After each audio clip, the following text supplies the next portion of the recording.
That is good, Dawson. That's miming. Yeah, miming. Okay. Don't get fooled again. John Hegarty. I think today shows how far. Sir John Hegarty. Sir Hegarty. I mean, if we're going to go out of the Apprentice books, then he was Sir Alan and then Lord Sugar. Yeah. Do we call him Sir? I think that is actually my first question for him, because I saw Ed Morris did a conversation with him, and that was one of his opening things. So I think, joking aside, you've got to get it right. You don't want to upset people. So he's a knight of the realm. We can't. I mean, you could have us beheaded or something, couldn't you? Yeah, but I think or derobed maybe. Derobed. Beheaded behind the billboard. Ooh, not bad. But when we worked with him, I called him John, and then because he wasn't a Sir then, and then Hegsy, but you'd never say it to his face. So but it's just.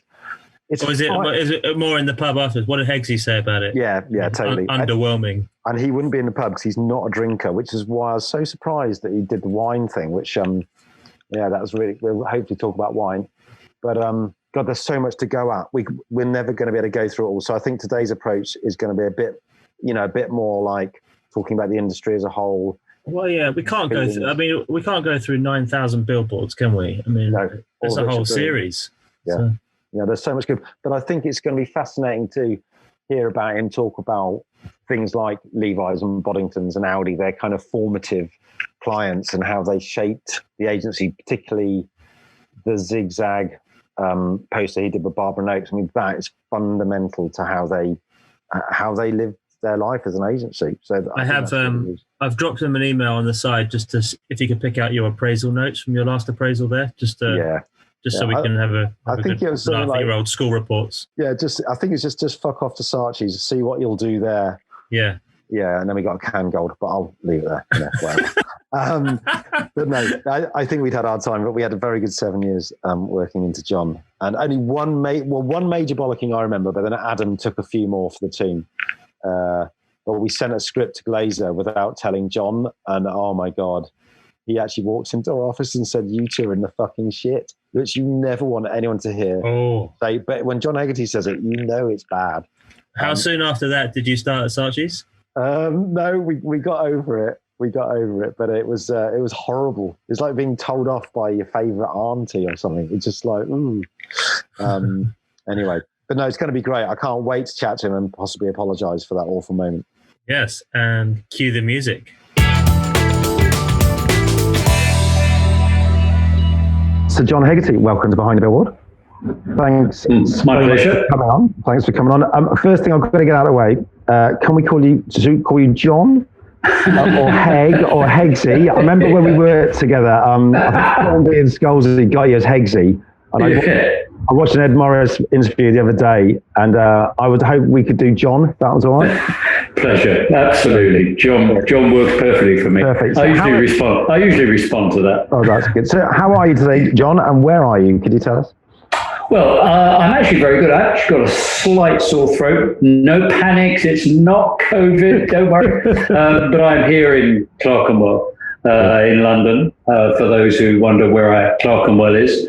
It's a wonderful part of London. It's just the beginnings of East London, a very historic part of the world. And are you at home? Sorry, the usual questions I know, but working from home, I imagine, not in the office at the garage in Soho? Yeah, we're working from home. In actual fact, it's been relatively easy. Doing everything via Google Hangout or Zooms or whatever it might be. I mean, the only thing I would say about it is like a stopgap. It's good to do it, but it isn't the same as being in the room with somebody. And, we constantly get these articles where people talk about the future of work. We're all going to work from home, and that's just absolute bollocks, I mean, the kind of the beauty of a meeting is the kind of interchange, the exchange of ideas, the being able to cut across the humour, the banter, as opposed to mute. Would you please mute? Which kind of drives you insane. And then you get people who don't understand the etiquette of muting. You're not speaking, mute, you know. I love that. I was explaining this to my daughter, who was on a school call the other day, where people are asking each other to mute, and you would never say that in a meeting in person. It's not that. No, you wouldn't. Would you? In a meeting room, could you just be quiet, because I'm talking now? Yes, I'm talking. Mute. So, John, we mentioned the garage there very briefly. How is life at the garage, and is this kind of remote work? We talked about the kind of the meetings and the fact that it is quite a tactile thing that you do at the garage. How are you finding it as in this lockdown? In this new lockdown? Actually, it's interesting. Actually, we found that obviously a huge number of our businesses that we backed are doing really well. The one that, believe it or not, is we're slightly frustrated by, because we back this wonderful company called Shore Chill, and they have developed a cooling technology that works when the grid is down, so that the fridge is actually, I won't go into the details, but it's lined with water. You cool the water down, and so if electricity goes down, the fridge remains cool. But of course, this is perfect, and it's partly designed for places where the grid is very unreliable, like parts of India and Africa and places like that. And of course, with the rollout of vaccines, this is the perfect fridge, except you have to get verification from the World Health Organization and for the fridge to be okay.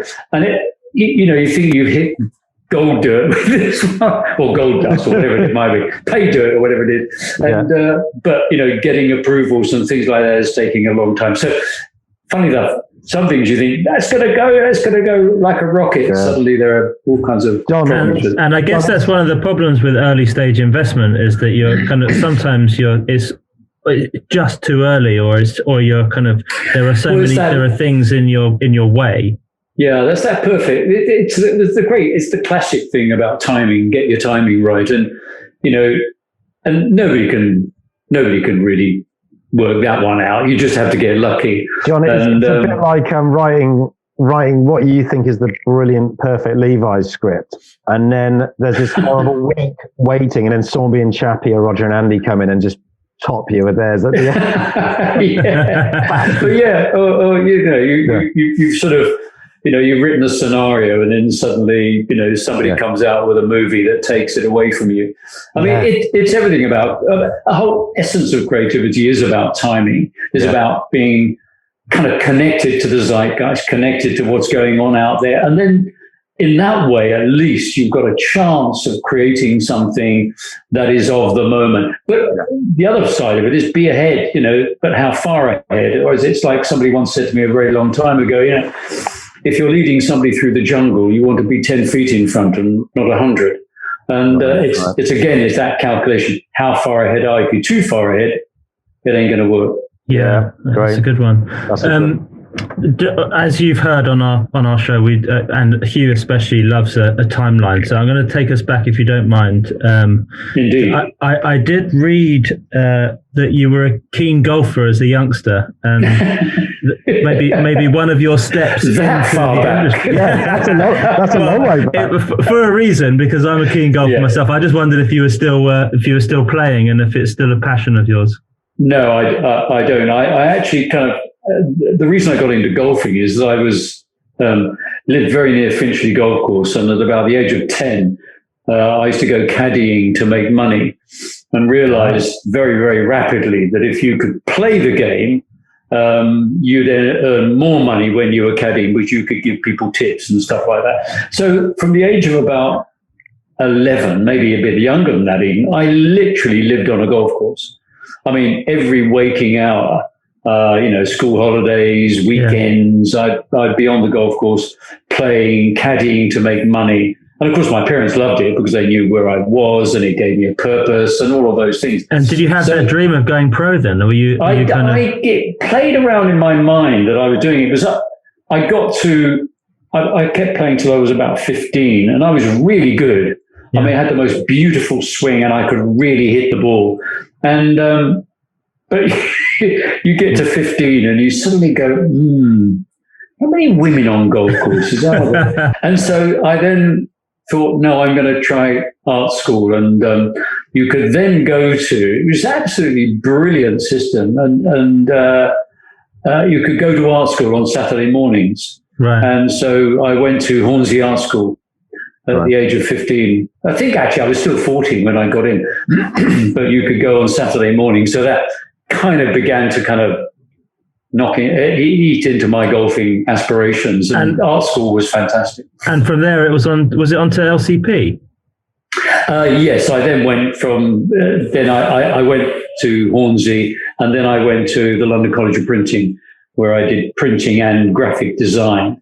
I was a great teacher at Hornsey who sort of looked at my work and said, John, you seem to love having ideas, but I don't think you're going to be the next Picasso. So why don't you study graphic design? And it was great advice, actually.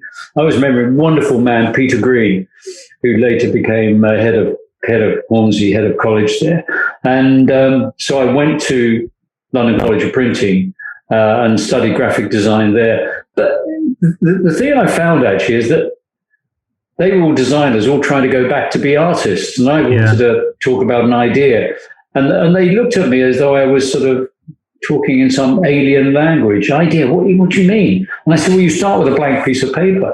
And they were terrified of a blank piece of paper. They wanted, to play around with type and decide on colors and things like that, which are all wonderful. I mean, I love that side of design, the aesthetics of it. But I kept going, well, what's the idea? What is it? And of course, I love that.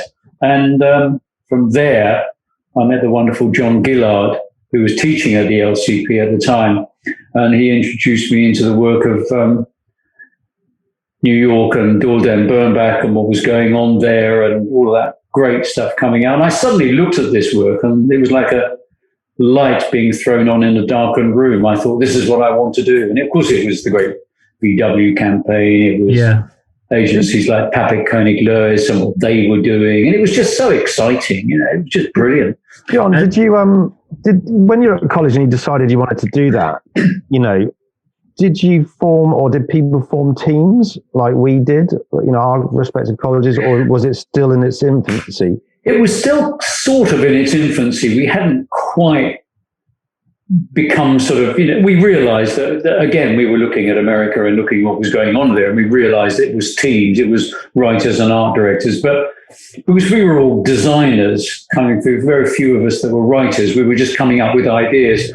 And latterly, John Gillard began to develop writing skills amongst his students as well. So some went from being graphic designers into being writers and working as a team. But because I was literally the first year that John started to do this, we were sort of working on our own, or we'd just chat to friends and things like that. So, but it gradually emerged that you worked as a team, writer and art director. Which was a brilliant. It was wonderful. It was like a partnership. You shared so much. And of course, it happens in lots of other fields. Happens in music. Lennon and McCartney, Rodgers and Hammerstein.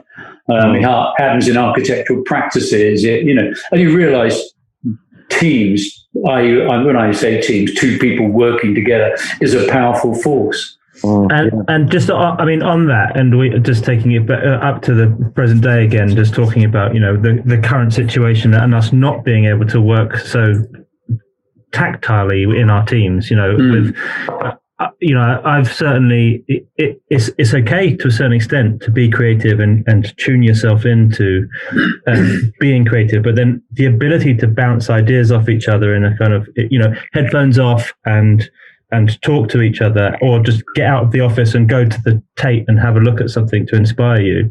Do you think that we're at risk this year? Oh, I think we're suffering enormously. There is it's a bit like you can go on for a period of time without that inspiration, without being able to walk around, without being able to see things, without being able to hear things, going to a show, going to an art gallery, all of those things that feed ourselves. Of course, for a period of time, you can go on without that. But it's like you're emptying your tank of inspiration. And you've got to find a way of filling it again. And of course, the other lovely thing about working in teams is it's the madness of a conversation where it goes. You know, you just start talking about something you saw last night or something you saw yesterday, and the other person bounces something else off you. And that wonderful journey that you go when you're exploring an idea, it's brilliant. I loved it. Yeah, I think it's something you said. You said, come in the morning, don't turn your computer on, turn your partner on. Well, that's great. Exactly, yeah. It dissuaded me. Yeah, I'm completely with you. I mean, I got another one of your quotes in my scrapbook, which is "Don't look at the internet. That's where everyone else is looking." And that's I find that. I mean, obviously you've got to be aware of stuff and look at it, but the interesting shit is at your window and, like you said, conversations. Yeah. I walked past a woman the other day, and she said something like, "I'm not going to go out there, not with that pandemic around." Which I thought absolutely it's brilliant, isn't it? Sort of now, where would you find that? You know, you'd never write that, would you? Because you wouldn't. And it's that lovely thing of overhearing stuff. You know, I mean, it really is. I mean, you know, I always tell the story about walking. When I'm going into, I walk into the office. I'm in Clerkenwell. I walk into Soho, and I was walking along one day, and there's a woman walking towards a bus stop, and a woman was carrying these two heavy bags, and she sort of got to the bus stop, put them down, and just as she put them down, behind me, I didn't see it, a car crashed into another car. Not bad, but just, and it sounded like the bags going down, and I thought that was brilliant. I'm going to use that. Brilliant. And it's that sense of, you know, if you walk around cutting yourself off with headphones on or whatever it is, you're not hearing this stuff. You're not feeding your creative soul, your spirit. And it's that spirit that needs all this kind of inspiration for it to be able to come back and express itself. That made me think of Jacques Tati, that thing we just said there, like something happens and there's a sound and it all kind of...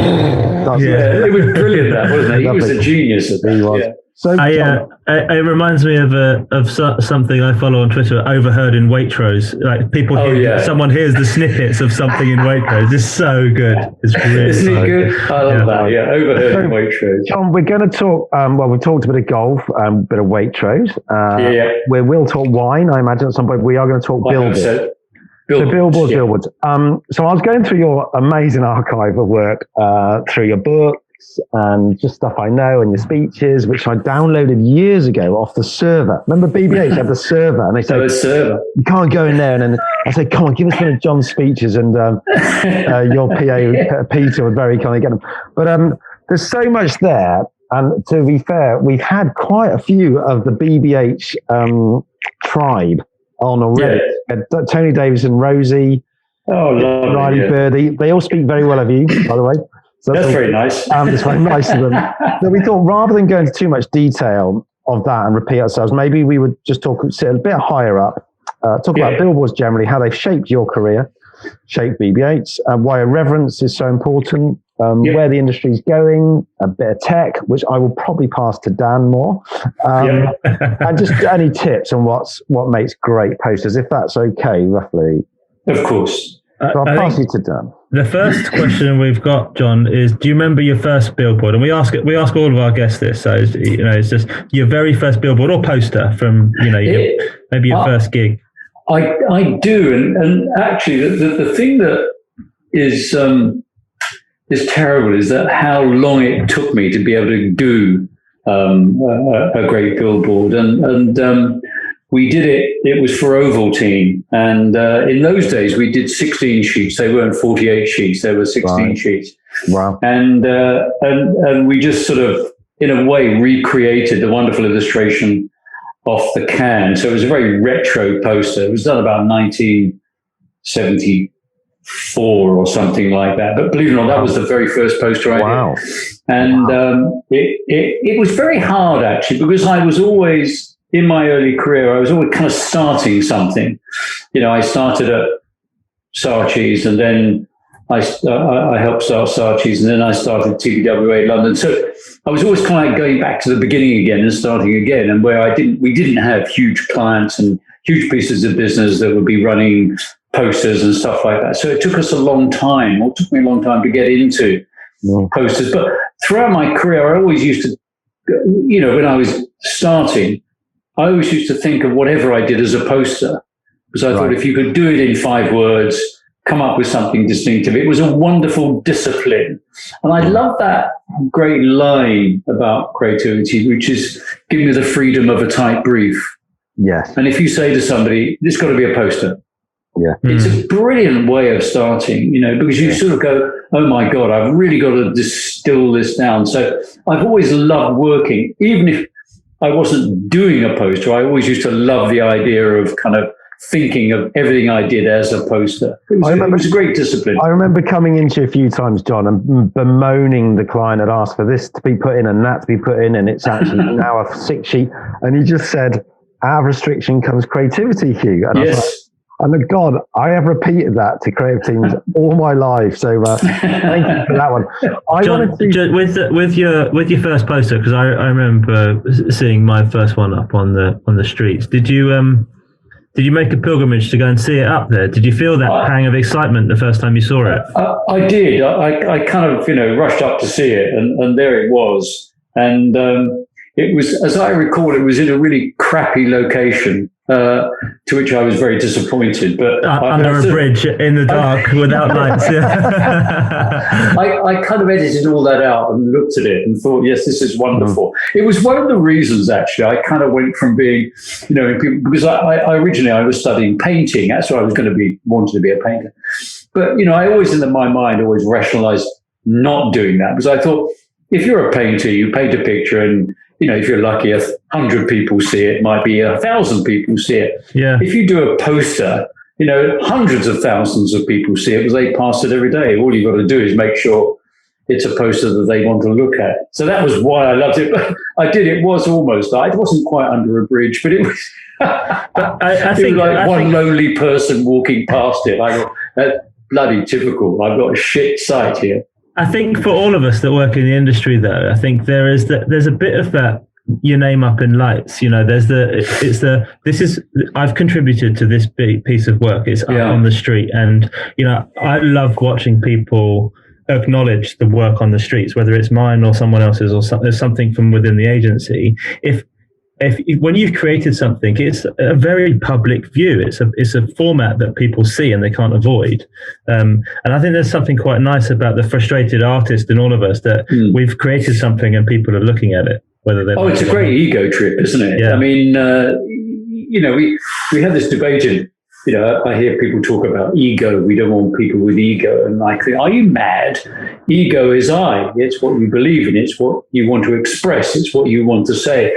And the ultimate ego trip is to sort of see a huge poster with your idea on it. And you always want to stop someone and say, I did that.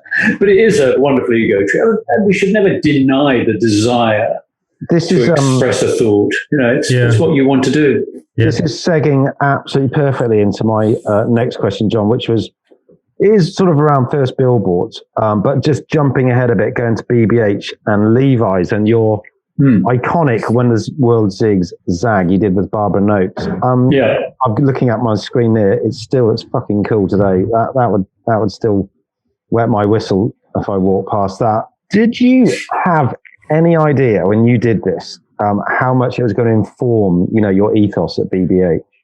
No, not at all. I mean, really? you never think like that. You just go, I'm going to do what is great for this particular brief. Right. And if out of it comes a greater meaning, a greater kind of purpose, then that, of course, is brilliant. But I think the great story of that is that obviously, I've told this many times, but, it was the first piece of work we did for Levi's. In fact, it was one of the first pieces of work we did at BBH.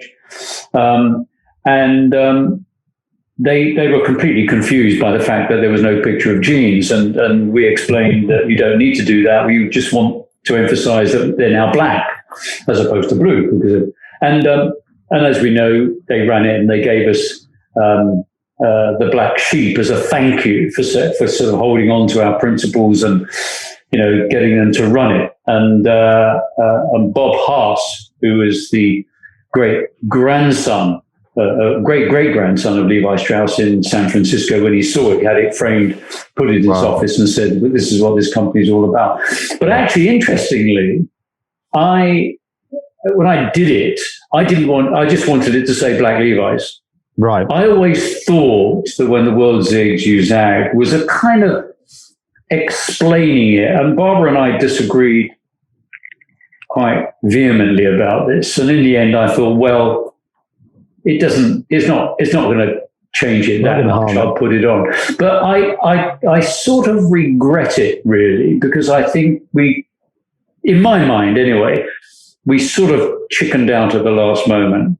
Can I say that? I think there is a provocation.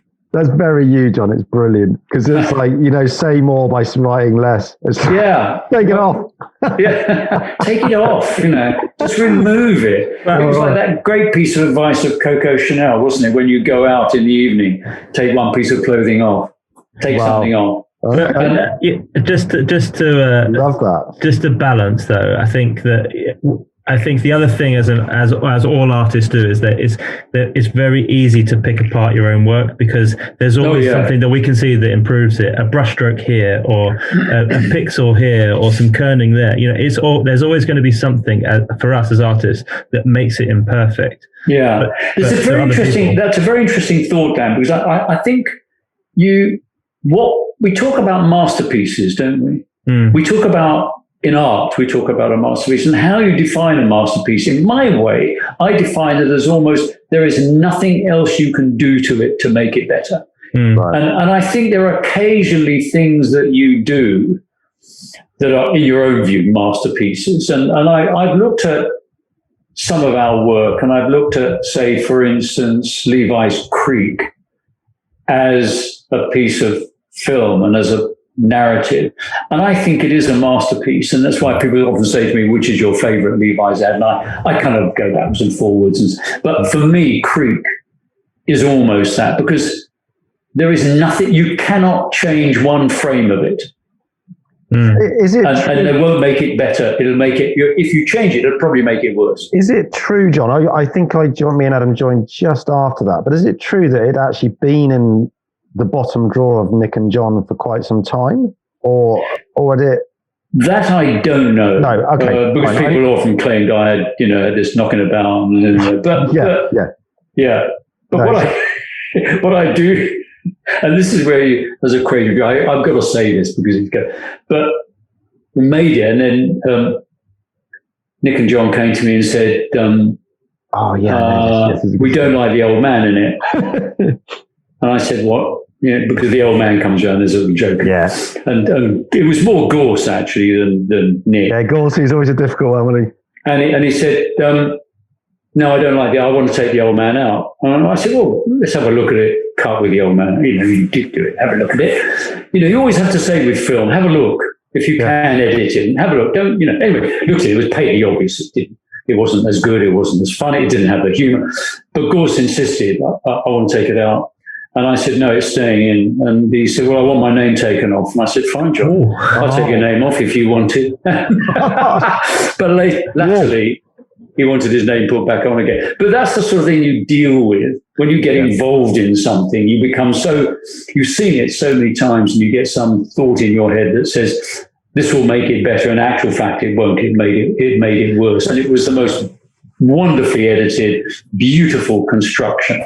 Everything about it is, and for me, that's a masterpiece. That's what I mean about the artist being the biggest critic of their own work. And they think about Hockney and Picasso and the great, Miro. They will all pick apart something in every single piece of art they've ever done to say, I should have done something different. I should have changed something. I mean, for me, I really want to say this Drugstore. It was the one for me. I couldn't find one. It was, but what I love, sorry to interrupt you there, Dan, was both Creek and Drugstore had a fabulous idea at its heart, brilliantly executed, with casting and location and everything. And then the music fit like he loved it. It was like they were just, like you said, there was nothing you could do. And still debates rage about what is the finest ad of all time. And I either have, Guinness or Drugstore in mind. Yeah. It's very interesting that, because I don't ever like getting into that comparison, because I think it was Oscar Wilde who said comparison is odious, and he's absolutely right. I do think, of course, that time is the great critic, And I actually do think that body of work that we produced for Levi's, and there were some better than others, and we made some mistakes, we wouldn't, But I think as a body of work demonstrating what advertising can do and what it can achieve, I think will be almost a collector's piece. In 30, 40 years' time, people will look at it and go, wow. Really, because in many ways, lots of those ads won't date because they were made as period pieces when they were made. They never date. They were a period piece. I think just we're talking about the early stages of BBH here and some of the work coming out, Billboards in particular. I think that there was a rich vein of work here because it is already being taught in the history books, it's not just in the D&AD annuals, it's in the history books of advertising. It's the stuff that changed UK advertising was coming out of BBH at that time. And I think that, this one in particular, this being the first work that you'd done for Levi's, it sets the tone for everything else that comes after it. And I think that we were very much trying to create. I always had this belief. People say to me, I used to say to people, I work in advertising. I don't live in advertising. I never actually wanted to create advertising. I wanted to create pieces of work that were culturally important because I thought if I do that, I elevate the status of the brand and I elevate people's desire for the brand. So what I was always trying to do was to create something that wasn't advertising. I used to have a very simple, every time I saw a cut, I used to say, can you keep the opening shot longer? Right. Because most advertising was opening shot, cut to, because, time was precious. And so I'd always say, can you hold the opening shot longer? Because that begins to make you feel, oh, this isn't like an ad. And I think the little things like that. So that was always the desire in me, but to kind of create work that was not in advertising, but was a part of culture. And that's what I think we tried to do. And that's why the way we use music, the way we use storytelling was all part of that. It wasn't trying to be advertising. It wasn't, trying to do what other people were doing. Dan, I don't know if you were going to get to this, but because we have seen it, we've looked at so much of your outdoor work. Obviously, we've touched on film there, but there's so much. And I think, actually, Dan, you wrote this question last night, but I'll jump in. Did you feel outdoor was in any way a favoured medium by the agency? Because there was so much work and so much great outdoor. We've talked about Levi's here. We're going to talk about others in a bit, but there's Lynx and Audi and you actually haven't got my favourite in your. You haven't got my favourite in your list, which was the work we did for Spillers for Choosy. John, and it was the cat food. I'll go and find it right now. It's the dog. I've got it. It's the dog saying, "That's right. I want to be a cat. When I grow up, I want to be a cat." It was. I loved it because it was, and it contains so many ideas within it, principles within it about advertising, about how you answer a brief. Because when we started working with Spillers, the big problem was for animal lovers that you had to have an animal in the ad. If you didn't have an animal in the ad, they just weren't interested. They just, and so you had to find a way of putting an animal in an ad that was lovely and charming and all of those things. But how do you make it stand out? So we thought we put a little dog in the ad, saying, when I grow up, I want to be a cat because the cat food tastes so wonderful. And we got around it that way. But it was a wonder. I loved it. I still love it to this day. I got it out of our book. I'm looking at it right now. There's me thinking it'd be like one of your super cool Levi's campaigns, and you've just gone and what is the dog food? I did cat food, yeah. I mean, as a founder, John, was out of home and outdoor and billboards and posters always something that you kind of pushed the teams to develop their ideas and to distill their ideas to I always used to say to everybody, when students came to see me and preparing a book, I say, just think of everything as a poster, think of everything as a billboard, and if you can prove you can do a great billboard, then you'll definitely be able to do a great print ad. But I always loved it. I always loved that outdoor sense of I'm a great believer in the sense of broadcast. And of course, billboards are the ultimate broadcast medium because they're just in front of everybody. It's not, the only thing that changes is the district you put it in, the route it goes on. So I've always loved them for that sense. And of course, they're the oldest advertising medium in the world.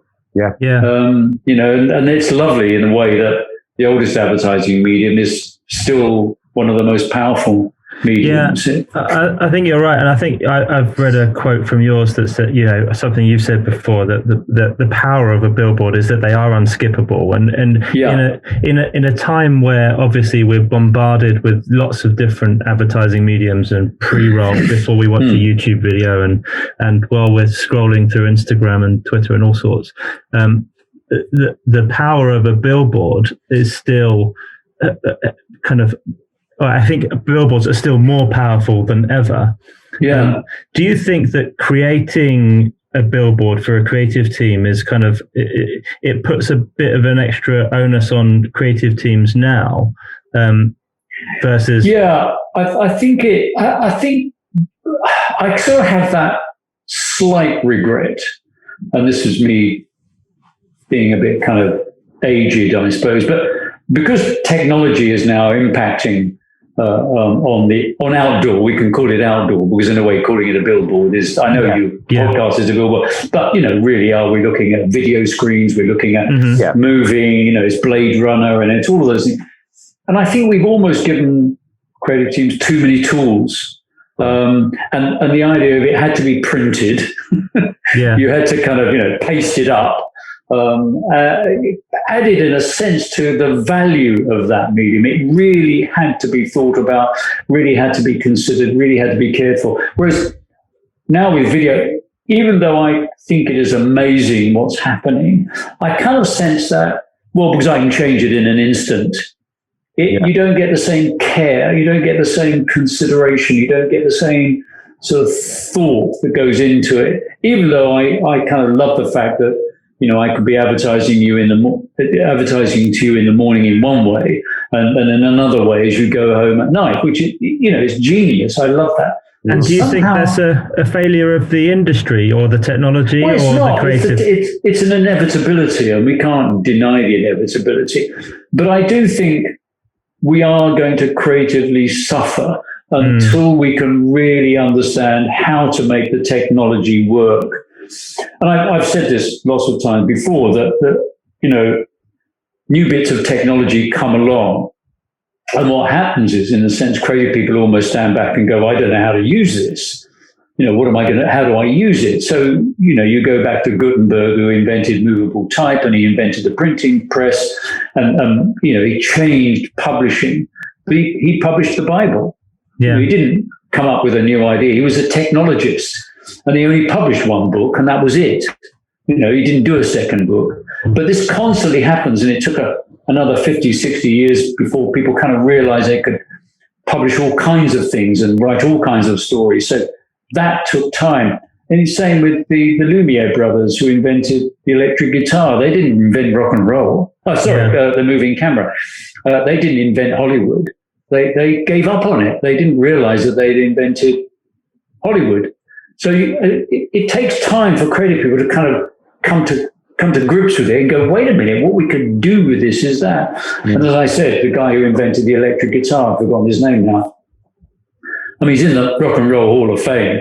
Yeah. Not because of music, because he invented the electric guitar. But it took about 15 years before somebody wrote Rock Around the Clock, and suddenly you had rock and roll. And I think that, it's something that's been a theme of ours for a while, because we've talked about we talked to all kinds of people who have been involved in the outdoor space. I think it comes down to craft. And I think that you can have technology and you can have the biggest screen in the world, but if you don't have people that can craft their story for that medium, it can fall flat. And I think that if, when you have so much power, like data-driven content and the power to understand who's in front of a screen and when, if the creative team and the concept don't utilize that power or can't utilize that power, the craft can't be done. And if the craft can't be done, then it will fall flat. Absolutely. I mean, it goes back to, advertising is 80% idea, it's 80% execution. I kind of constantly say that. And of course, craft changes, when you're working in a new medium, what craft you have to that. I mean, you look at Quentin Tarantino, he's a genius at cinema, and he really understands cinema, and that's his craft. He doesn't do theatre, he doesn't do television, he does cinema, and he has an inherent relationship with that and understanding how to craft a piece of work that works brilliant in it. And the danger is you rely on the technology, not on understanding the technology and how craft now impacts on that piece of technology. Fundamentally important. But until we get there, until we really have a relationship with it, I don't think we'll ever exploit it creatively as much as we should. Yeah, there was I agree. Just going back a beat to the sort of the publicity, the publicness of doing a poster and everyone can see it and you can't skip it. I was just reminded then we had Anna Barrelin, the ECD of Mother, who's a fantastic guest. She'd done all the KFC work, really generous, just with her tips and stuff. And one thing she told us was really interesting at Mother was when they had Schweppes, at the end of the road, there was a poster site, which would put the latest Schweppes ad, and no team sort of kind of knew what was going to turn up there. So she said it was a real test of how good you were, because you knew if you worked on that brief, that was going to appear right in the way in. And everybody was going to see it. And everybody's going to see it. So in a way, you want to be on your mettle. And, you can't, I remember when we used to work on a campaign, it's like, oh, you always want to have 3 and go, let's try and get a 4th one. And then, the 4th one might be a bit shit. And then the client would run the arse out of that one. He'd think, oh God, It's that thing about knowing your work is going to be so public. And like you said, it won't be gone in 10 seconds. It will be there. And I think there's that onus on creative people and other people in the chain to go, look, it's going to be up there. It's like you can't avoid it. So I think.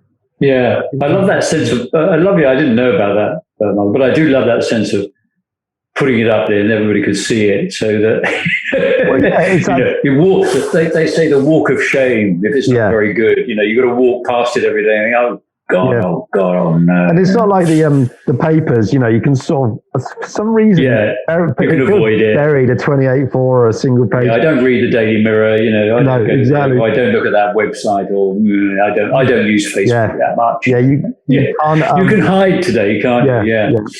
John, sorry, just on Hugh, just on one thing I'm just thinking about, just how staying on that technology vein, is I think what you're saying is absolutely right. We're sitting in this period of time where we've got lots of technology, it's super powerful, but we're failing, and failure, I think, is pretty good for us as humans. If we fail and fail fast, we'll learn more and we'll get better in future.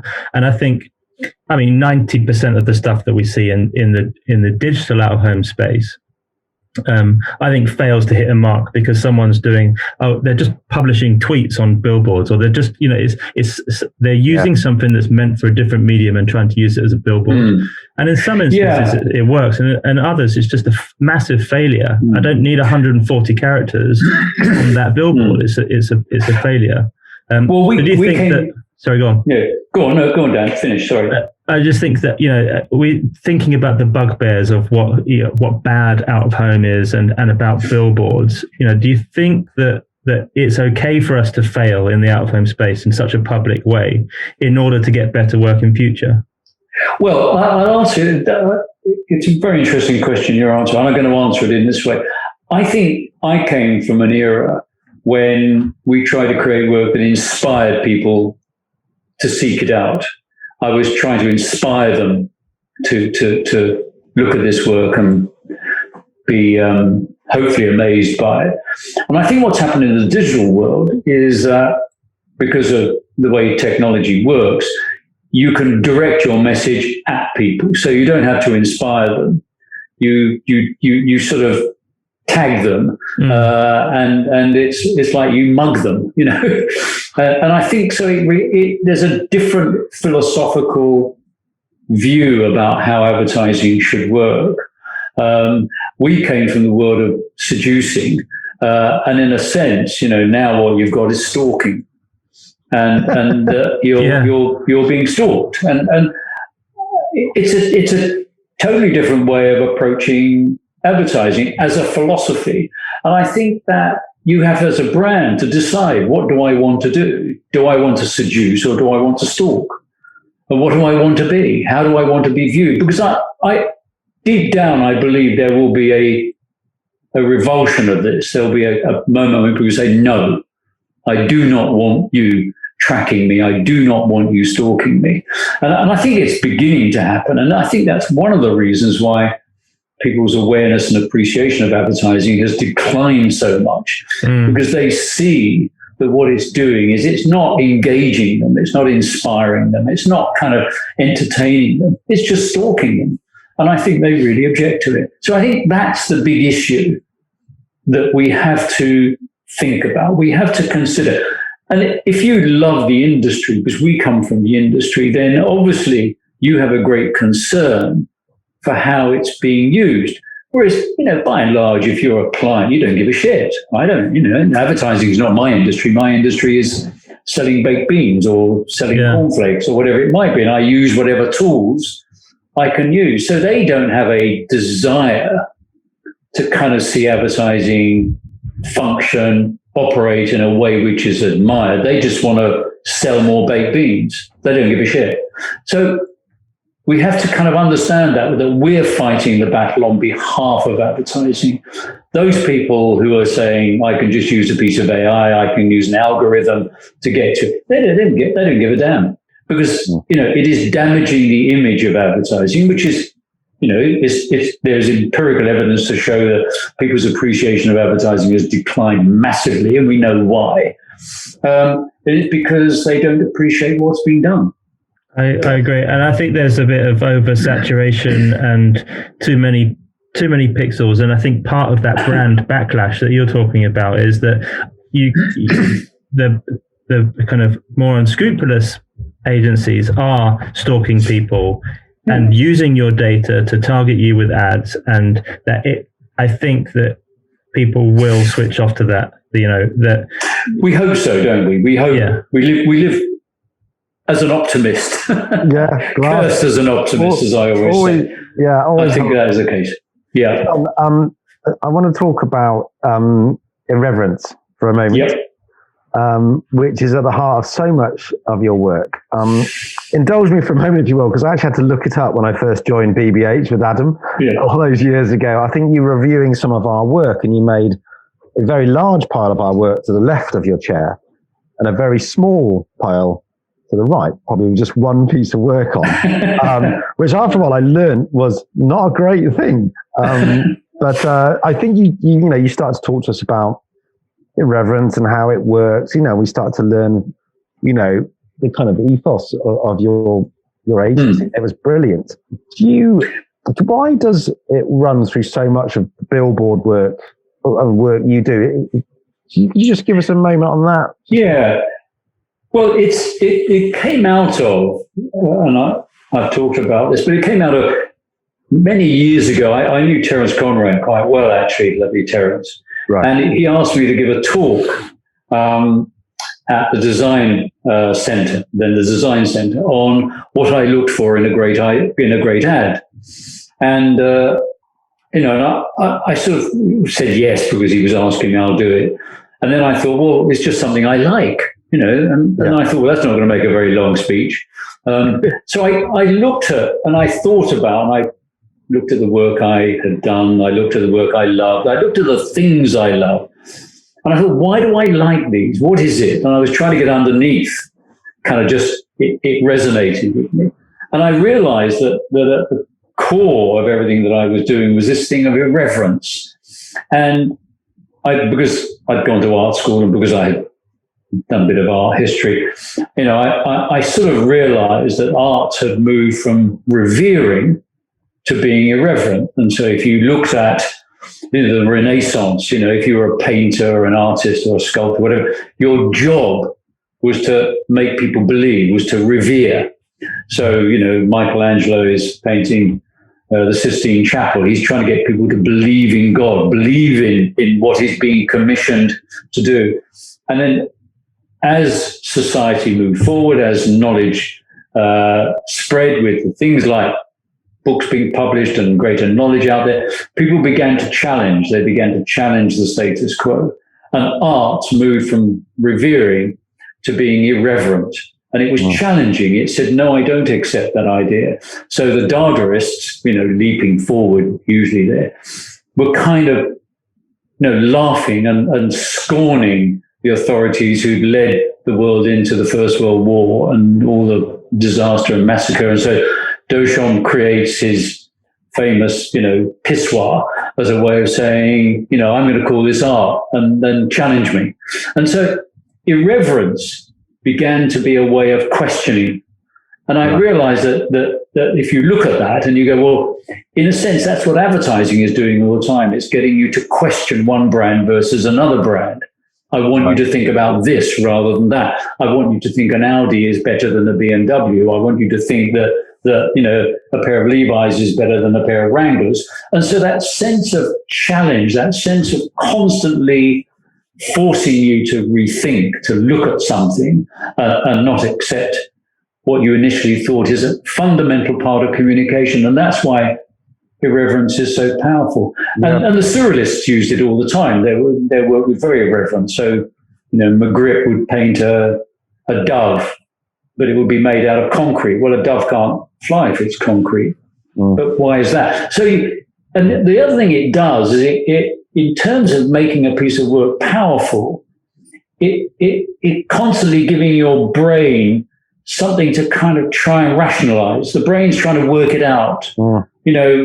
Why does that little dog want to be a cat when it grows up?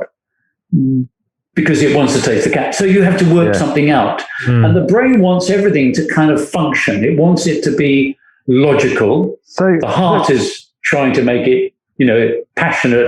But the brain is trying to go, I can't work this out. Why is that? Why has he painted an apple in front of that guy's face with it? And so that's why irreverence works. Was it something inherent inside of you that had a name, or was it something that you said, oh, that's why it works? When I launch my agency, or whenever I look at work, I'm always going to have that I want that little light to go off in my head. I want that little gap. Was that something, and that's when you'd put it on the pile on the right rather than the pile on the left?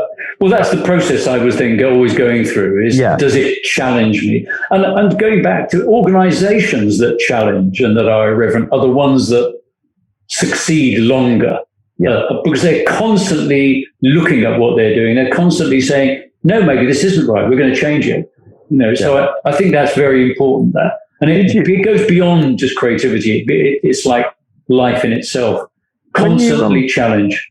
When you adopted, or when you found Vorsprung durch Technik on that piece of paper in Germany, did you feel, that will be a bit, and keep it in German? Is that an act of irreverence in a way? Oh yeah, it was. I didn't think at the time. I was just going around the factory, and again, that goes back to that thing about serendipity and being open and absorbing things. And I was walking around, and I've always been inquisitive. And well, what was that? I can't actually quite remember. I think it was an old poster or something. I can't now quite remember. Right. It was an old bit of stuff, and the guy said, "Oh no, we don't use that anymore." It's it was an old slogan we had, and it wasn't until we came back and we were working on the campaign, and we were having this conversation about, well, how do we tie it all together? What do we say? And people talk about style, and we're going to photograph things in a certain way, and that sort of bullshit. And it was then that I came, and it said to me, well, why don't we just end it with Vorsprung durch Technik? Yeah. And of course, half the room thought I was mad. Yeah. And the other half thought, no, that could be good. And then Barbara put the line, as they say in Germany. Yeah. So when she did that, was that more acceptable when others ZigZag?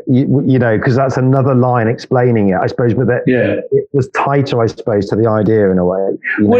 For me, I just thought it was funny. I just thought it added humour. And of course, the wonderful Geoffrey Palmer, who very sadly just died, was the voiceover, and Geoffrey just gave it that lovely, ironic, kind of laconic style to it that made it work. And of course, the great thing there is all the research said don't do it. Right. That is absolutely true. I mean, when people talk about research, they researched it. As I say, half the agency thought we should do it, the other half said no. And the research came back unequivocal, no. People would like it, they don't like Germany, they don't like that, they like German cars. And it was Brian Bowler and Johnny Mazzaros at Audi said, well, we are a German brand. I mean, we got to own up to it. And again, the other thing I talk about is the truth. Tell the truth.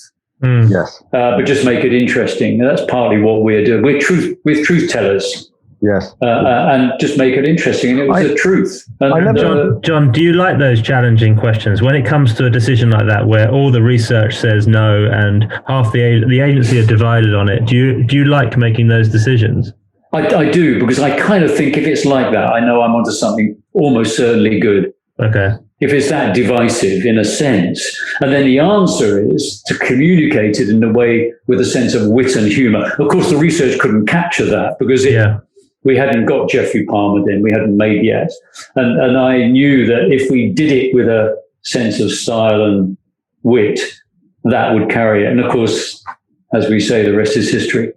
Another, sorry, just to jump around a bit because there's so much to talk about. I do want to talk about Boddingtons as well because it's we put it on our we have an Instagram feed where if we're not podcasting, there was a big lag in the summer. We put campaigns out, we speak to the authors, and we do a kind of visual thing. And when we put Boddingtons up, it went gangbusters. We had so many people commenting and liking it and loving it. And talked to Birdie a bit about it the other week. It's just so iconic, the print work, which we talk about on our show because it's, what was it, John? It's the outside in. Is how the campaign was. You bought the backs of colour supplements to act as outdoor sites indoors. Have I got that right? Yes, absolutely. That's absolutely right. It was Kevin Brown who had this idea, who said, look, if we, they were talking to Boddington, if we buy the outside back covers, what he had ascertained is that when you bought a magazine, after 3 or 4 days, people thought it was a bit old and that they would turn it over. And if the ad on the back was really good and it worked almost like a poster, they would turn it over and keep it. Yeah. And so therefore you'd have people in a house or whatever walking past looking at your ad. And so this was the brief, to create a poster as a print ad. And he was going to buy the outside back covers, which, believe it or not, weren't very popular. I thought they were, but and he could buy them. So he negotiated this deal, and the team, it was Tom Hudson and Mike Wells, that's right, yeah, that's right. Who originally came up with it. But the great thing about, again, a wonderful piece of irreverence there, and tell the truth, was we were launching Boddingtons in the South. Boddingtons were renowned for a thick, creamy head. Big debate was, we mustn't talk about the cream because people in the South don't like a creamy pint. But what are they going to do when it's pulled and standing in front of them? They're going to see a big, big creamy head. They're going to go, I don't want that. So don't try and disguise that. Actually turn what is a problem into an advantage. And of course, they came up with that brilliant idea about the cream of Manchester and the whole look and feel of it that Mike Wells came up with in terms of the pint against black was just genius. And it really brought it alive. Did you, I'm fascinated because I don't think we were there. We joined a year or two later, but from the outside, it looked amazing. Was it as simple as that? Because I know you're a massive art director. You'd always walk in to Birdie after we'd finished and start to have another little tickle at stuff. Did you play it, or was it formed? Was it literally that, or did you have a little play with it as well? And no, I can honestly say to you here, it was brilliantly done. I looked at it and thought, this is great, absolutely great. And over the years, did you? Because Birdie did say they changed it a tiny bit later on, where they made the logo sit tidier in the corner. But in essence, it stayed the same, didn't it, for all those years? In fact, what we did is, if you look at the very first ads, it had Boddingtons,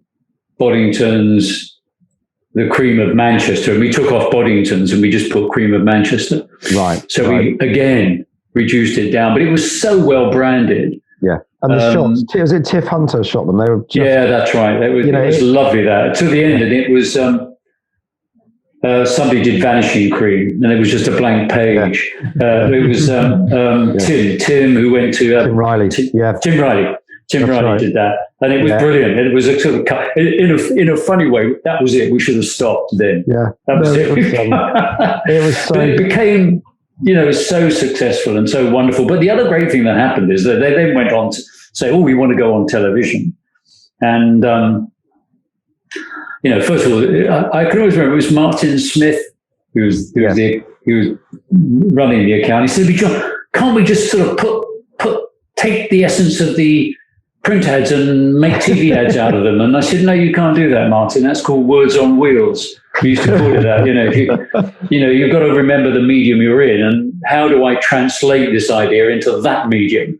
You've got to use the medium. Yeah. And they had. It was Tom Hudson and Mike Wells had done some work, and I was away, and I came back and I looked at it, and they said, "Oh no, it's great, John. We sold it to Boddingtons," and I thought, this is awful. This is just so cliched. It's horrible. We can do better than this. And I went back to Boddingtons. The client, Steve, whose name I've now got very good on name, very nice guy, he was the marketing director, Steve something. Right. And I said, "Steve, we sold you these. You bought them. I know that you're happy, but I'm not, and I want to go again." Right. And he looked at me. He said, "Well, John, that's very interesting." He said, "Because I do quite like them, actually. But if you think you can do better, then go away and come back." And we did. And then we came back with Face Cream, and we came back with that campaign. Where it really gorgeous. All that, took and I said, we can, and I worked with Tom and Mike a little bit on it, just encouraging them to do things and, find a way of articulating cream that captures people's imagination. But again, another example of a wonderful juxtaposing of you think it's for a face cream and it's actually a beer. And it changed so much that I never thought that had got the credit it deserved. It's very interesting, actually, and this is my chance to say this. I've looked at a lot of things that we won awards for. And I'm always pleased to get an award. Who wouldn't be? Yeah. But I've always thought we never got the awards for the truly great work. Right. I thought we got it for work that was good. We always did very good work, but not the truly great work. And I think that Boddington's ad, Face Cream, was truly outstanding. I mean, it worked on so many fronts. There were so many layers in it that you could go back and watch again and again. Just hearing you talk about it now, it's brilliant. You completely forget there was an entire massive, years and years of brilliant print, and then years of great TV. I mean, and it was another one of those which, as a creative, you wanted to get your hands on. It was Levi's, it was Bodies, it was Audi. Then it became, Lynx and Johnny Walker. It was.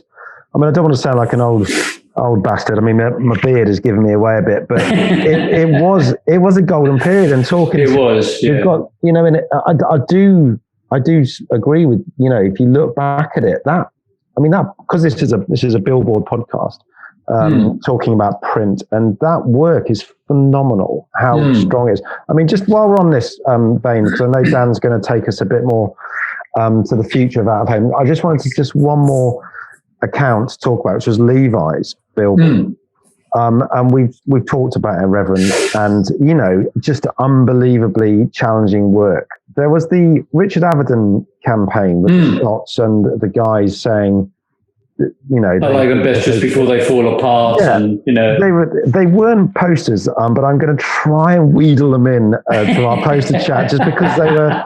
Did you? They were brilliant. Yeah, you had a special place for those, right? Oh yeah, I've got. Funny enough, actually, at the garage, I've got them up as an example of. I mean, again, brilliantly simple, reduced down. They could run as posters. They should have run as posters. You could run those today. Yeah, they did. And they timeless, completely timeless. Timeless, and also they contain so many elements of what you've got to do to be really great. First of all, the truth. Tell the truth. It's just make it interesting, and photograph it and art direct it in a way. So don't use male models. Don't use what everybody else uses. uses people who are saying something very true about the brand. So use real people. That's a stupid expression, real people. All people are real. But you know what I mean? They're not male models. They don't appear in Vogue. And I always said to Levi's, you could run those in the most stylish magazine and they would stand out today. And I loved them. I thought they were brilliant. But funny enough, again, but Martin, I remember Gwyn Jones was the account man, and they came into me, Martin Gorton and Will Audrey created them. And they presented the idea to me, and it was nice bit of type. I like them best just before they fall apart. And they showed them to me, and Gwyn, I sort of had forgotten slightly, but Gwyn reminded me. And I sat there and I looked at them and I thought, these are just bloody boring. I like them, but they're really boring. Can you go away and make them interesting? And Martin Gorton was so upset with what I said, because I could be quite rude at times, but to sort of provoke.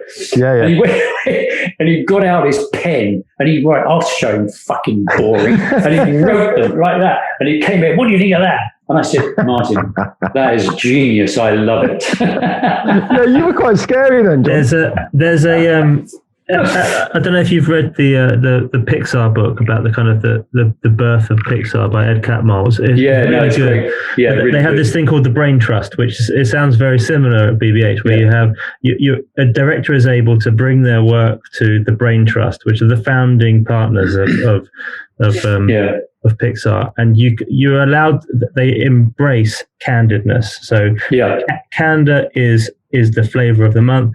They will give you advice. You can take that advice or not take that advice. You can go away and make your film, but eventually it's going to come back to the brain trust for approval.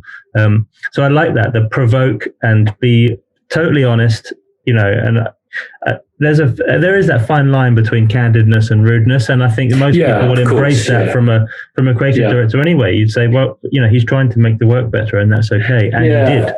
Yeah. And that's what I always said to everybody. I always said to them, look, my greatest desire is to see you walk up on the awards night and pick up more awards than anybody else. That would make my day. This is why I'm saying what I'm saying, not because I want to just be an arsehole, but because that's what I want. Because in the end, that benefited BBH. John, the word you used to use, John, it was absolutely cutting, and it was just underwhelmed. And if you went in there and you go, I've got some good shit here, and you'd show the Haig, and then you come out, and then you'd have, I don't know, Stephen Vick or Roger. How'd you get on? Yeah, underwhelmed. It was whereas if it was like a slightly more aggressive, punchy, like shit, this is get out. And I remember I probably underwhelmed you for quite a few years, but it was. But again, it was. Sort of. You had to have that culture, but I did always try. I always tried to kind of find something that was great. Sometimes, you'd be in a review and you'd look at the work and it was just nothing. But there's always something that you could find, because you had to get these people, these creative teams, to go out and solve the problem. You couldn't do it. You couldn't do everything. You were doing lots of it. So you had to inspire them to kind of go, look, you can do this. So you always had to find something that they'd done in that work. It was great. You said, there's an idea here. And even if they then would drift off it and go to something else. So that was very important. But you had to be a bit brutal. You're right. And it's never nice, but you've got to do it, because that's what you're trying to create something. We always used to say, good is the enemy of great, and you were trying to get a great one. Before we move away from Levi's Billboards, John, I just wanted to give you a chance. Were there any others you'd want to give a mention to? Because there are so many. We don't have time, obviously, to go through them all. The Sonny Warman was just a genius campaign. Again, that was Tom and Mike. That was it was a lovely idea, wasn't it? We'll just get a shoe, and it will be and literally no words. You see again. Yes. We could have put, listen when you're walking, whatever. Yeah. We didn't, and they just said no walking. Yeah. And that sense of, it's like a sort of a power. There's a gap where the energy flips across the gap onto the other side, and that's what you're always looking for. If you cross all the T's and dot all the I's, it becomes Well, yeah. There's no reward, is there? You're not thinking about it. You're trying to provoke. You're trying to make people think. I think some of the later link stuff was quite good, like that, like the French, the le la. That's right. Yeah. That's right. It's a great one. That we talked about quite a bit. And then there was something else. The Robinsons, just for its beauty. I find just that, the simplicity of that. Yeah, Matt Kemsley and Rosie Arnold. I mean, we could talk all day, but those were just some potted highlights. I'll pass over to Dan for a minute. Sorry, Dan, I've been rabbiting on. No, that's fine. That's fine. I love this. I think that we talked very briefly about how the face of outdoor has changed, and in particular over the last, I think, 10 to 15 years. The digital digital outdoor is taking over. The UK. It's 50% of the outdoor advertising market is digital now in terms of revenue, and it will be completely. Soon that'll be it. I mean, there'll be sort of sites where you go and paint. It'll be one end of the site. No, seriously, we talked about it. We talked about it very recently. In fact, with Niels Leonard last week, we talked about murals and about the kind of bringing back traditional methods and the craft. I love that. Is coming back. Yeah, me too. And I think actually some of those things are coming back with technology skews on as well. So kind of image recognition and adding lights and projection to murals, kind of bringing it up to date a bit is also quite fun. I just wondered what your take on digital outdoor in general is, first of all. Well, I think it as I said earlier on, I think it's going to create huge opportunities. When you think about the poster, you had to have it all ready 3 weeks beforehand because they had to go around and paste it up. You can do it in a flick of a switch. You can change it like that. But the downside of that is that I think you lose the sort of concentration of thought that goes into something that is going to be printed. It's going to be pasted up. You've really got to make sure it's absolutely right. You've got to make sure it communicates in the right way, that it is as simple and as profound as you possibly can be. But, now, if it isn't quite working, I can change it. I can just, go back to the computer screen, change it there and put it back up. And I think there's a sort of casualness to that I think does get in the way of great work. The consideration, the thoughtfulness that goes into it, the power of making it kind of resonate because you've really thought through the idea and the craft of it. I wonder if it's because it's that it can do all those things. Yeah. I wonder if it's because it feels like because a message can be so temporary, whether it feels disposable, and that's a real problem for a physical billboard, because you cannot, if you knew it was going to be up there for 2 weeks, it would be coming down. I think you make a very good point there, Dan. I think that's a sort of the fact that you can just, it doesn't matter, take it down. It's a bit like, so many disposable things. Don't like it, fine. Change it. Throw it away. So it loses its value. The more disposable something becomes, the more it loses its value. And I think one of the things that, and because we've worked together on a campaign a couple of years ago for Be Heard that used data in a smart way and was updatable and created kind of just something that resonated with people at a particular time, either due to headlines or something that was written on the fly and updated the next day. I think the job to be done for people is that we do need to bring that craft of traditional out of home to digital. And I think that the teams that succeed at agencies are the ones that can think beyond a single headline for digital out of home. They can think about, it's actually making it smart, not just using the technology. And I think using it for the right reason is always the right way to do it. And that balance of creative and technology has to be there. Well, I think we have to understand the language we employ. I think we have to understand how do we craft something for a digital outdoor medium, as opposed to just taking the old craft thoughts and ideas we had and apply them. You can't do it, because I think it is, although it's outdoor, I think it is actually a different medium. And we have yet, like I said about Boddingtons, when we went from print to TV, yes, we were taking the idea, but we were working in a different medium. It was film, it was movement. And I think with outdoor, we have to think about it in an entirely different way. Yes, it's outdoor. That's the only similarity. It's a bit like, a photographer uses film, and so does a film director. They both use film, but a film director comes at the issue of storytelling in a totally different way from the photographer, which is why many photographers don't make great film directors, by the way. But anyway, that's another subject. But I do think it is, we use the word outdoor, quite rightly so too, because it is outdoor, but it is a totally different medium, and we have yet to understand how to exploit that medium and to use it well.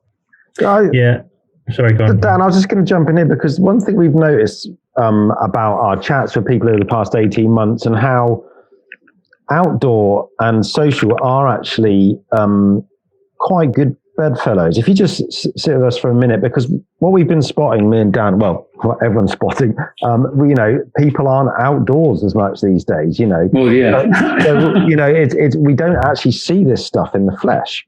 So, in that respect, Instagram, Twitter, they make a really good friend to outdoor because they can often make, what might be quite a good idea, a great idea because it gets spread around.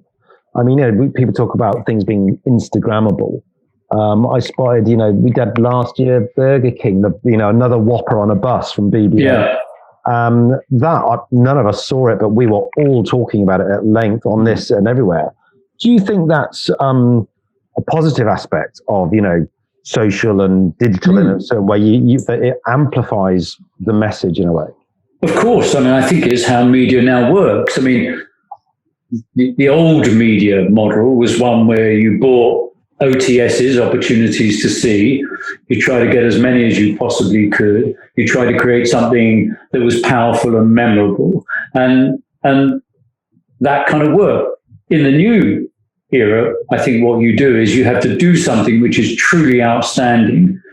It doesn't necessarily have to have the OTSs, but it has to be then passed on to all the other media and handed around. So in fact, you could argue creativity is now much more the media than it was 25, 30 years ago, because the better your idea, the more likely it is to be handed on.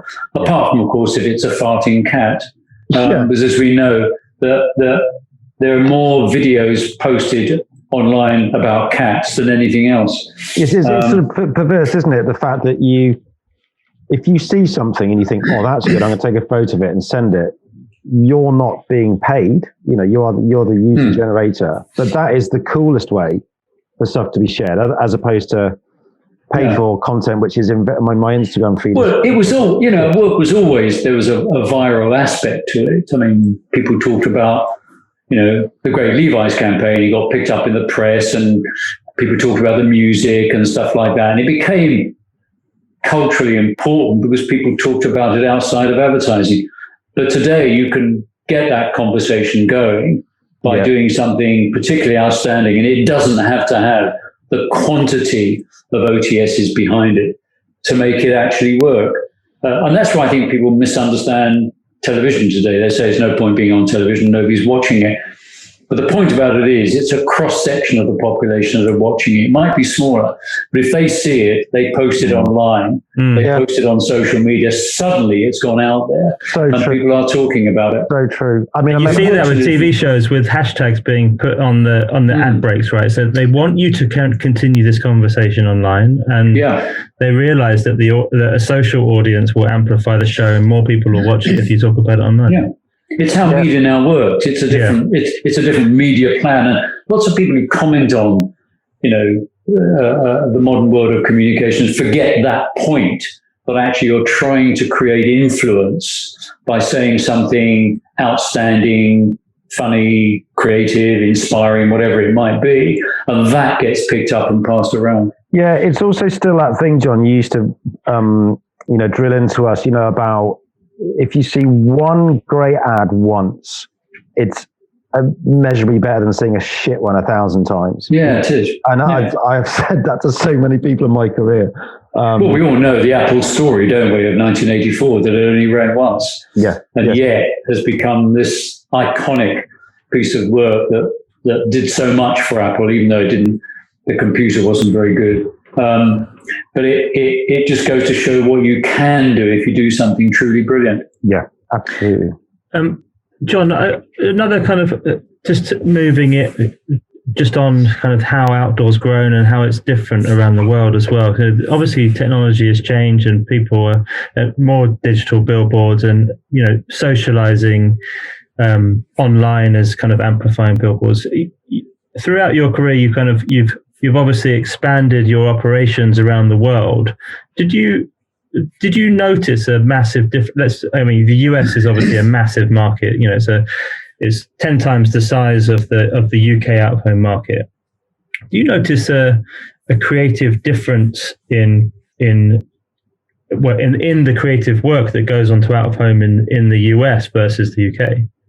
Yeah, very much so. And certainly when you go around the world, I think the other thing, I keep reading people commenting on the kind of communications world today, and they often comment on it from their point of view where they're living, forgetting that if you're in India, it's totally different. People still buy newspapers in India. They haven't all got iPads. Yes, they've got mobile phones, but so the world is very different in different places. The thing I noticed about America is it's a very regional country.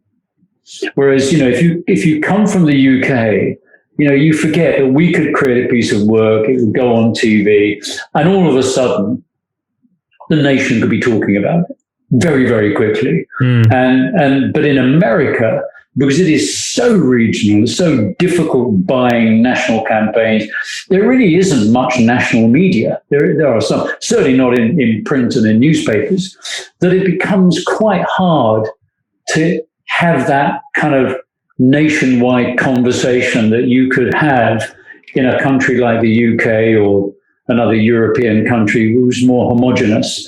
And that was one of the things I noticed about America, about how regional it was. And you have to think about it as a series of countries, not one. I think that's why the Super Bowl ads are so revered, because it is a national moment. It is something. It is that. You're absolutely right. The entire country sits down to watch on the Sunday. Yeah. And surely it proves that television works. Yeah, absolutely. I was thinking to myself, isn't that a way of kind of observing how advertising could work? I used to constantly, whenever I had conversations with the senior people at ITV, I used to say to them things like, why don't you put the good ads on first in the break rather than charging more for those? Because they will hold people through the break. And they looked at me as I was totally mad. Or I'd say, why don't you do Friday night as award night? Only award-winning ads on Friday night. Right. And you go, use it as a media, think about it as, and they'd still look at me going, he's fucking mad. That's this bloke talking about. Brilliant. Those are brilliant ideas. I always used to think, do that, and because you've got this example of the Super Bowl, of how it actually becomes this sort of event. And people say, I watch it for the ads more than the bloody game. And we have the same here. Christmas comes around and everyone's talking about the bloody supermarket ads. Which ones are going to be better? Is it going to be M&S? Is it going to be Sainsbury's? Is it going to be, John Lewis? And you think, isn't this telling you something? I always think the world of car manufacturing changed when everybody learned that Japanese had invented this thing called just in time. And that it was a more efficient way of making a car. You didn't have a warehouse full of parts. You had them delivered just when you needed them. And then the world changed and it said, no, that's how we're going to make cars and that's how you compete. But in advertising, we've never done that. We don't look at something and go, wow, that really works. Maybe we should be doing a bit more of that. We're such a fragmented industry that we can't congregate around a kind of better way of working. It's good to hear you still get riled up by it, John. I'm really Well, I was amazed when I was in the States, and I went there to help start the agency there in '99, and so I was there just before the terrible events of 2001. But we had one of examples of Gap advertising that everybody was talking about, and then they'd be talking about Nike advertising, and then you'd be talking to a client about how they were going to do something, and it was shit, and you go, but don't doesn't it occur to you, why are people talking about that advertising, not your advertising? Doesn't it ever occur to you? And that they were incapable of taking their thinking from one section of the industry to another. And I just thought it was surprising. I did learn, actually, one of the things in the States is you don't use the word creativity, because they would say to you, I know, you're going to do that edgy stuff. And they go, no, creativity is about capturing people's imagination, about doing something fresh, about being different, about being memorable. So you had to use those words, not use the word creativity. God forbid, it was all over. Yeah. They were reaching for their revolver, damn subversive commie, I guess.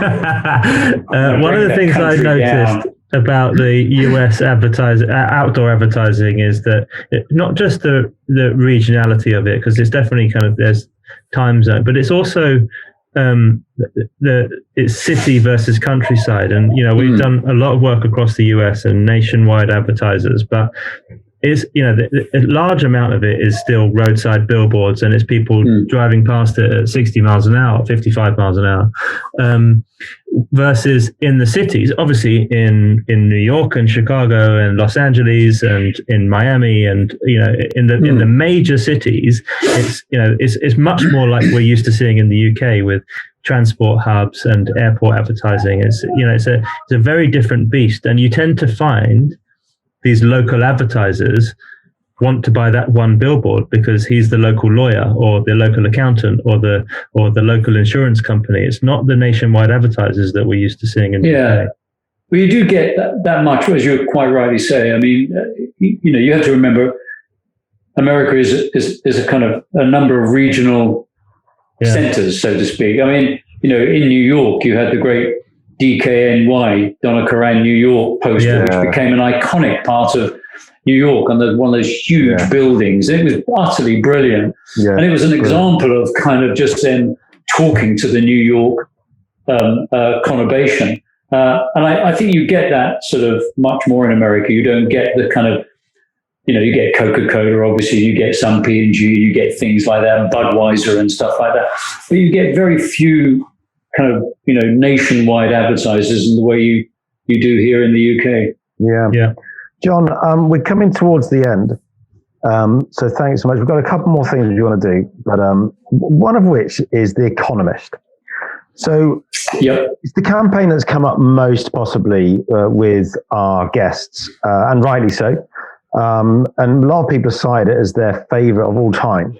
Do you concur with that, or do you have another campaign you feel is up there? Or well, no, I think the Economist campaign is absolute genius, and again, it's a wonderful example. It'd be fairly enough interesting. The story, Abbott Mead were doing print ads for The Economist, and they were classic print ads, laying out all the advantages of The Economist and written by David Abbott. I think they were David. He's a wonderful writer, an absolute genius. But in my view, they were just boring because, I thought, oh God, you would say that, wouldn't you? And then suddenly somebody somewhere at Abbott Mead said, let's go on posters, which was in itself a brilliant thought. But wait a minute, it's a business magazine bought by 60,000 people each week. Why go on posters? Sure, there's huge wastage there. And somebody obviously said, no, it makes the people who buy it realize other people know they're buying it, and therefore it adds to its value. But what was genius is that Abbott was able to take that complicated message about what The Economist is, a business magazine for people who are upwardly mobile, and he reduced it down to, I think, 9 words. I never read The Economist, management trainee, age 42. And in that, and why I love it, first of all, it's a tremendous example of irreverence.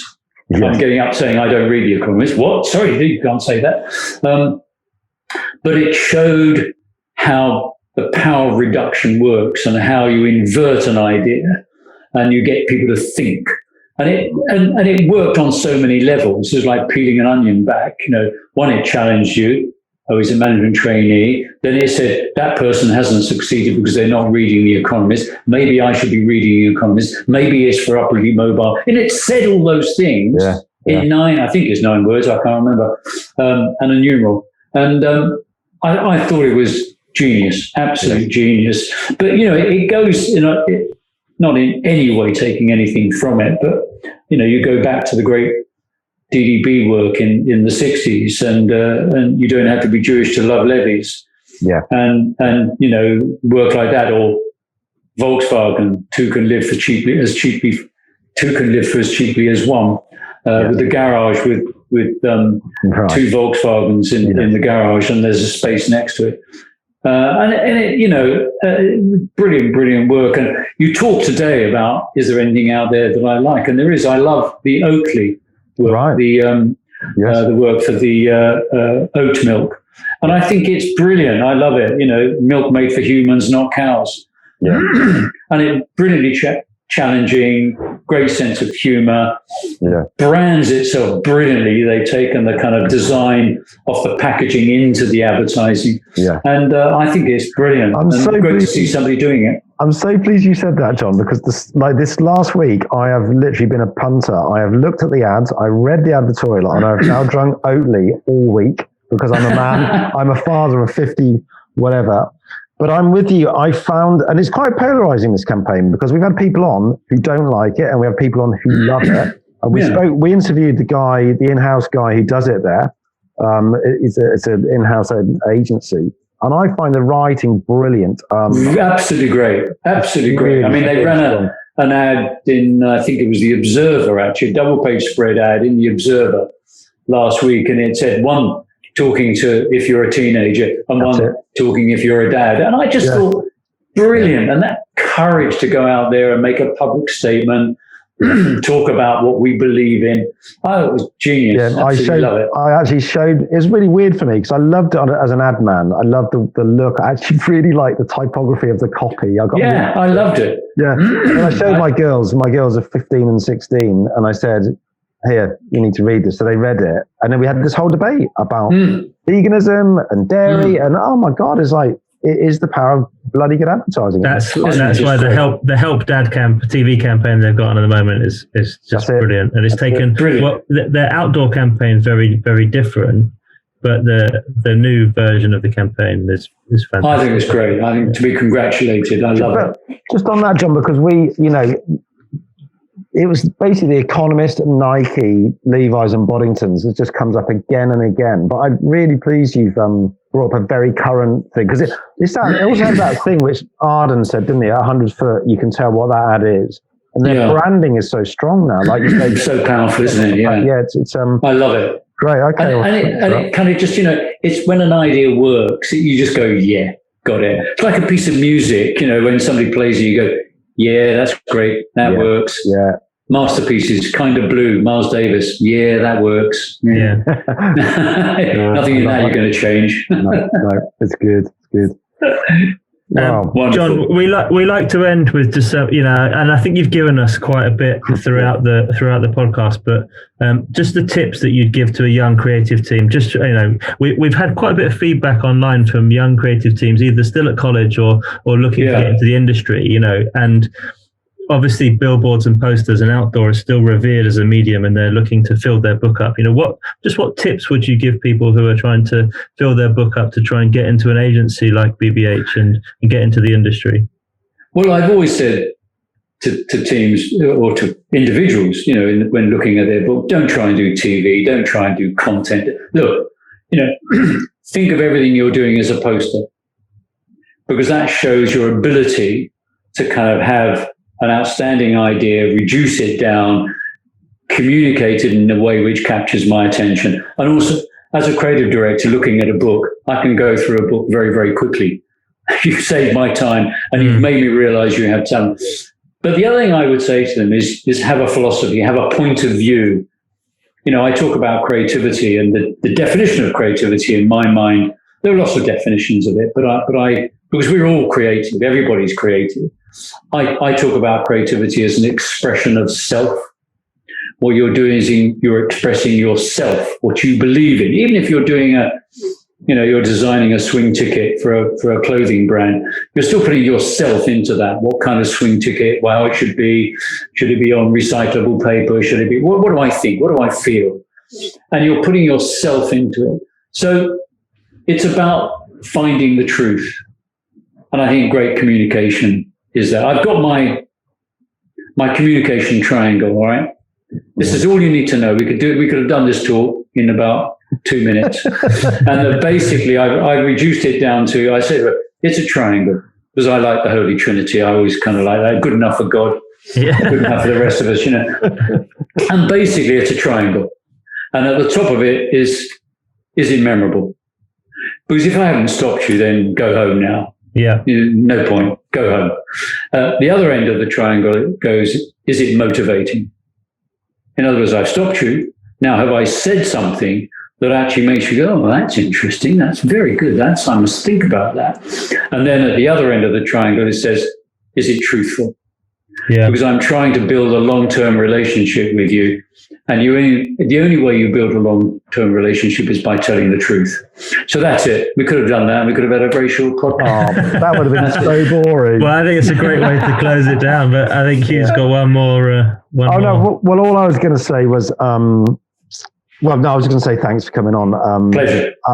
We really appreciate it so much, giving your time. And I, just on a personal level, want to say thank you for employing me all those years ago, John. Oh, lovely. Whoa, I loved my time there, and I loved learning from you, and like many others, I felt very fondly about those days. Even the occasional bollockings that Adam and I got were always good. So no, thank you. And I'm still trying to do interesting things in hope that interesting things will happen to you. Yeah, it's a great mantra. So thank you. That's from me. Dan, I'll let you finish up. No, I want to say thank you as well, John. We've been talking for a number of months about getting you on. I'm so glad we finally managed to do it. And I'm sad it's remote, so we can't go out and share a glass of wine afterwards. Wouldn't that be good? Yeah. And we didn't talk about wine, but no. Behind the vineyard, we'll do that. Yeah, we should do that one separately. Yeah. Okay. Creativity and wine. Okay, that's the way. That's the next one. All right. Perfect marriage. Thanks very much, John. Bye, guys. Lovely talking to you. Cheers. Bye. Take care. Bye bye. I thought you were going to cry again there, Hugh. Are you all right? Yeah. Well, reminiscing. You love it, don't you? Crying at the result last night at Old Trafford, but I did feel quite emotional actually, because it really was an ace time for me and Adam, and it was a great time to be in the industry. And he's just a brilliant guy, Everything was working. So I'm so pleased he came on and he just talked so generously. Yeah, very good. Yeah. I don't know where we go from here. I know. It reminds me of my friend Duncan Wardle. If you're listening, I know he texts me all the time saying, "I've heard the latest one is brilliant." So I hope he's listening. But he's annoyingly he's a Chelsea fan, and he said, he's obviously always taking the mickey out of me being a Spurs fan. But he said to me after they won the Champions League in Munich. He basically gave up because it was like football. Yeah, I've completed it. I'm done. And that was ringing through my ears when Spurs got beaten in the Champions League finals. At least I've still got football in my life. But you kind of feel like that now. It's like, we've almost completed behind the billboard because we've got the what's left. Left? I'm trying to think. There's one or two out. I mean, if people want to write in and tell us who they think is going to beat that, then you're most welcome. Who wants to follow that? Oh, gosh, poor Tiger. She's coming in next. I think she'll give us a good run. You know what? I think we got plenty. I think, if we look around the world, if we start stretching out a bit more, I mean, I'm having people actually writing to me asking to be on. So I think. No, you're having people troll you to say, why aren't you answering my emails? I want to be on the show. Okay. Bye. Bye. See you next week. See ya.